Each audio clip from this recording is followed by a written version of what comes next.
Coming up on the Danny Moses Show, Wall Street loves using letters and acronyms to describe both products and the economy. Today I will try to explain why you might be hearing more and more about a K-shaped economy. Plus, my guest was voted Wall Street's #1 portfolio strategist for the past 2 years. Michael Kantrowitz from Piper Sandler will join me, and he has his own acronym to describe the markets. And of course, we will get to my Kalshi picks of the week. Over 30 years of beating Wall Street, predicting the famous Big Short. Now, he's here for you. This is the Danny Moses Show. If you've been watching or reading any financial media over the last year, or have tuned into this show, you might have heard the term K-shaped economy. Well, what does that really mean? What this means is that the economy continues to be bifurcated, and there has been a continued divergence between the haves and the have-nots. Those making more than $150,000 a year considered upper class, and those below representing the middle and lower class. Within those groups, the upper class, or top part of the K, has been in a position to both invest in the stock market and other investment products, as well as get the benefit of rate cuts and the uptick in home prices, while the bottom half of the K continues to scramble to make ends meet as higher prices on necessities like food and health care and cost of living outpaces income. Just looking at this chart, you can see the K as the top 20% of earners in the U.S. account for roughly 60% of the spending. According to the Federal Reserve, the wealthiest 10% of Americans own roughly 87% of the stock market, and the poorest 50%, just 1.1%. Just looking at Walmart, who has reported their earnings this week and their stock performance over the last several years, and you can see that they have benefited from the K-shaped economy as they have attracted more middle-class consumers looking for cheaper alternatives. We have seen similar trends at Costco and Amazon as well. I will note, however, that Walmart's guidance for sales and earnings this year is now slightly lower than what analysts were looking for, maybe more signs that the bottom half of the K is barely keeping pace. The wealth effect that asset prices, including investments in real estate, have had on the high-end consumer is pronounced, and some of that wealth has been redistributed into the economy, namely in services. Look no further than airlines, who have been describing the K-shaped economy perfectly as companies like Delta describe how the front of the plane is full versus the back, and how higher-end consumers are carrying the load. While the good side of the economy has had its ups and downs ever since COVID and through the on-again, off-again tariff policies, the one consistent and growing part of the economy has been services. I already mentioned air travel, but think of hotels and leisure, restaurants, and experiences in general. Since the end of the pandemic, we have seen a change in consumer behavior and a willingness to spend, and consumer spending represents roughly 70% of U.S. GDP. Here is where I see the risk. It's hard in this current environment to see how the bottom slant of the K can work its way higher and/or narrow the gap to the top, given the treadmill many face just trying to keep up with the increased cost of living. But there is a scenario I see where the top end of the K might work its way lower. Any change in discretionary income from the upper end of the K, whether caused by an AI-related job loss or sell-off in the markets, would certainly have an impact on spending, and specifically the services sector, which has been carrying the economy. According to Moody's Analytics, the top 10% of earners account for almost half of the spending in the economy, and this creates a structural risk. Stocks in various sectors, including retail, have begun to mirror the economy, whether it's luxury or necessities, and the stock market itself is heavily concentrated, where a handful of companies levered to the AI trade dominate market performance.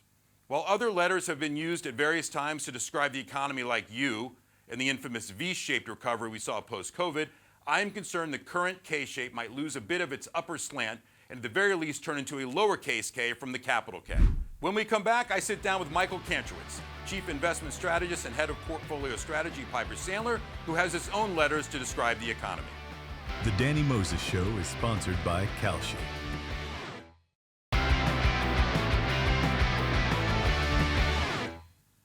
Michael, great to have you on the show. I'm going to introduce you to our audience by the name Wall Street knows you, which is Cantro. We will get into your favorite acronym in a moment, but first I want to get your take on this. Now, inflation was, surprised on the downside, growth surprised on the upside, but didn't surprise the White House either time. Our expectation is that there's a big productivity boom, which gives you high growth and low inflation. And so against that backdrop, we think there's plenty of room for the Fed to cut rates. So, Michael, can we have it both ways? Talk about what Kevin Hassett just said. Well, I think incrementally he's right. Inflation data has come down. The economy continues to be strong, but on both sides of that story, the economy definitely still shows signs of a bifurcated K-shape. And the inflation data, while it's come down, price levels are still very high. So we're still in what I believe is a bit of a secular affordability problem in the U.S. economy. Well, I would just add that if you want to talk about how strong the economy is, it's hard to talk about cutting rates at this point, but that's a story for a different day. All right, so your favorite acronym is HOPE, and we're going to walk through each letter and why they are so crucial, and I'll have questions around each of these, and that's housing, orders, profit, and employment. I opened up the show talking about the K-shaped economy and the consumer. In your latest note, you discussed the broadening out of the economy and how that might impact the markets and investors, but is it enough to help the lower middle income consumer either through wage gains or lower their cost of living? I think, again, incrementally, yes. Is it going to solve the broad affordability issues we have today because of the price shocks and increased interest rates since we've had in the last few years? No, but I think at the margin, it should incrementally start to feel better than it's been in the last few years as we continue to have low energy prices. Interest rates, particularly mortgage rates, are flirting with getting to a 5% handle. And I think there's a lot of positive momentum in the economy. And later in the year, we should start to see better employment data. So I think we're on the way to healing, but it's not going to be a quick fix. So how do you see the trade-off between the amount of economic activity kind of created by this growth in AI, such as from construction, obviously, and the impact that it might have on the employment picture longer term? Yeah, that's definitely a big question. The market's obviously trying to figure the answer to that out. In the last few weeks, we've seen a lot of stocks that have been getting hit by the fear of disruption. And even there's been quite a bit of a concern around the labor market, not necessarily looking at today's data, but fearful of where job losses may accumulate from AI as it continues to propagate throughout the economy. So I would say, I think there's a couple of silver linings today. And in a way, I think a little bit back in the early 1980s, after 10 years of sharply rising inflation. And back then, we similarly had an affordability problem, both in housing and everyday costs of living. And ironically, one of the things that took place in the early 80s throughout the next 2 decades was the US economy started losing a lot of jobs in manufacturing as those went overseas. But the ultimate benefit to the economy showed up in lower inflation and lower interest rates. And that did take almost 20 years. Because if you look at the late 90s, that was the highest reading in consumer confidence in history. So the parallel here to me is that in order to help solve the affordability problems we have today, you have to go through a little bit of pain, and that means some creative destruction and companies going away, jobs going away. But ultimately, we should come out of this as a broader economy in a better place with higher productivity levels, lower interest rates, and lower inflation. But again, it's going to take a very long time. That's something I'm really confident about. I'm not concerned that in the next 3 or 6 months that the unemployment rate is going to spike due to AI job replacement. I guess it depends on where those jobs are being lost, potentially in the white-collar world, which again is the top part of the K in terms of K-shaped economy. So within that, how about the wealth effect that's been created by the stock market, which is obviously levered to the same AI trade, and those at the top of the K economy? The stock market sells off. It feels like it could be self-fulfilling, and that could really impact the economy and spending. For sure. Yeah, the size of the U.S. stock market today is more than 2 times the size of the economy, the largest in history for sure. Almost, suggesting that the stock market's become too big to fail because of that very reason. A sharp, sustained downturn would likely have a much bigger negative impact in the economy than ever, given its size. Also, in terms of the wealth effect, when you look at consumer net worth, it is now about 8 times the size of income. So again, the value on consumers' balance sheets of everything from housing and equity securities is enormous. And as you pointed out, a lot of it is in the older cohort, the baby boomers, and those in their mid 40s and 50s that own assets, including equities and houses. And that is definitely something propelling the economy. But again, it does make the stock market an even more important policy tool or lever for the administration to tinker with to keep things afloat in the economy. I pointed out earlier in the show about the services side of the economy, which is driving things. You've pointed out recently the good side of the economy. It looks like we're finally seeing some growth, but is it a catch-up from the end of last year, as a result of the government shutdown, and just a replenishment, as well as a pull forward as fear of more tariffs are on the horizon? I think those could be contributing to it, but I think it is the beginning of a broadening macroeconomic backdrop in the United States, something we have not seen since 2021. It's coming on in the wake of a year and a half of the Federal Reserve lowering short-term interest rates, mortgage rates coming down from over 8% in 2023 to just about 6% today, lower energy prices, and all of the fiscal tailwinds coming out of the administration that are kicking in this year. So I think the improving breadth we've been seeing in the purchasing managers' indices that are a good reflection of manufacturing activity, the breadth we're seeing now that it's been improving for the first time in 3 or 4 years is here and the beginning of an uptrend. And importantly, it's being corroborated by other macroeconomic data. And this is why I would disagree that it was a one-off due to the shutdown or something weather-related or fear of tariffs that are coming. We've also seen an incremental improvement in small business confidence. So the NFIB survey, a lot of data in there. And one data point that I pay attention to each month is how small businesses feel about their sales outlook. And that data typically moves with this manufacturing data, and it is as well has been strong over the last couple of months. So there are a lot of data points that suggest that this is the beginning of a new trend. Well, I think the broadening out of the economy is good.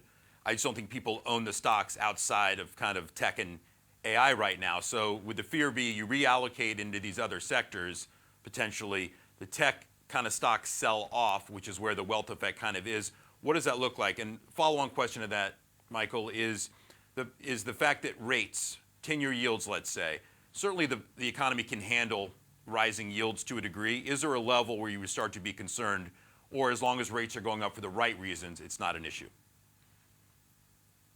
Yeah, so the first question on tech stocks, and yes, those have been the darlings for the last 3 years, and rightfully so, because that's where the earnings have been rising since 2023, whereas most of the rest of the stock market, especially when you look at smaller cap in areas like the Russell 2000, earnings were declining in 23, 24, and 25, now starting to rebound. So in a way, as we came into 2023 and you had the beginning of the AI boom taking place, at the same time, the K-shaped economy was really becoming evident as small businesses and consumers were suffering from higher interest rates and higher prices.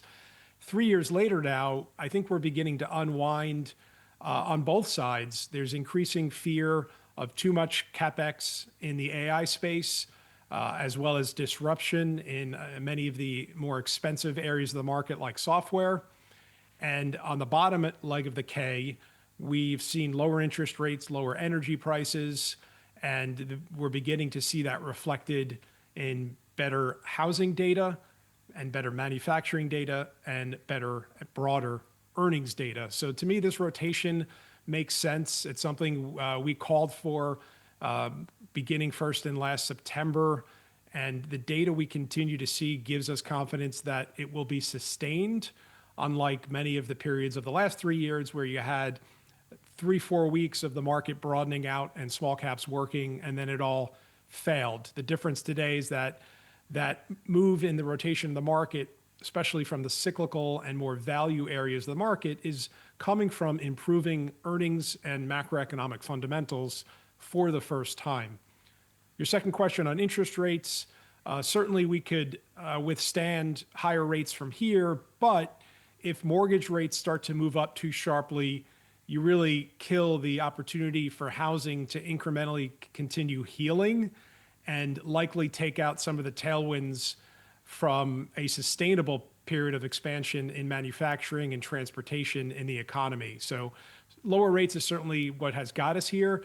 And the question of can rates stay low going forward to allow this soft landing to evolve will be really important for the stock market, of course, this year. Well, you mentioned that owning stocks in consumer discretionary, certain financials, industrials, if rates are dropping for the right reasons, right? But if the rates are dropping because of a slowing economy, will a rate drop be enough to offset the drop in activity? And to get to housing, which I know is extremely important to you, how does that fit into that thesis if employment takes a hit as a result? Yeah.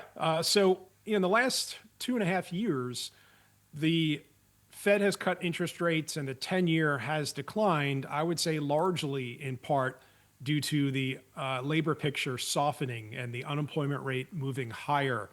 And I've actually been arguing for the stock market that's been a positive because of the aftershock of the 2022 inflation scare and all the anxiety that's created in recent years and fear about inflation coming back and interest rates moving sharply higher. One way to certainly get interest rates lower is to see some softer employment data. And so on the positive side of things, that has helped the Fed cut rates, and it's taken a moderate increase in the unemployment rate. Certainly by historical measures, the unemployment rate today at 4.3, 4.4% is still quite low, but it's not as strong as it was obviously 2 years ago. But I think, again, the cost of that has been a positive in that we've gotten lower energy and interest rate prices. Well, I would tell people, Kantro, you've been right on mostly everything, and people should definitely be listening to you. I can't thank you enough for coming on and joining me today on the show. Look forward to having you back on, and keep up the great work. All right. Thanks, Danny. When we come back, my Kalshi picks of the week.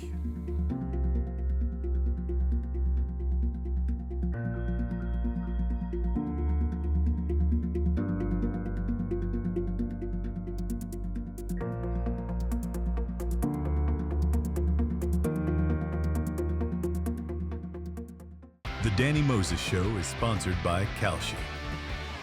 Welcome back to the Danny Moses Show. It's time for my Kalshi picks of the week. Remember, when you are trading on Kalshi, you are trading with other users, similar to buying or selling a stock, and you can jump in or out of your position at any time to lock in a profit or cut your losses. These are just my opinions, not telling you what to trade or offering any investment advice.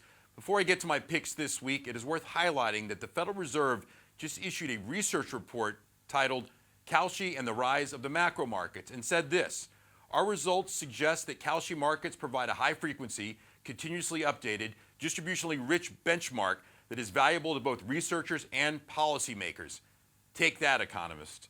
This week, I wanted to update you on a few picks from previous shows and provide updated thoughts. In our first episode, I brought up the contract, will Bitcoin outperform gold in 2026? Since then, gold has continued to outperform Bitcoin, and while choosing no has been steadily increasing and now sits at 66 cents, I would be adding to that position. As we see here today, gold is up roughly 16% for the year, while Bitcoin is down roughly 25%. That is a 41% spread at the moment. In the second episode of the Danny Moses Show, I showed a contract, will the S&P 500 finish positive this year? At the time, I said no. And while the S&P is down slightly since that time and basically flat on the year, the no contract is still sitting at 35 cents, and I do believe the market is poised for a bit of a correction, and I see the no contract trading higher from here. Again, these picks are not financial advice, but if you want to learn more, download the Kalshi app, read the rules, and use promo code MOSES to get $10 when you trade $10. Back with my closing thoughts in a moment.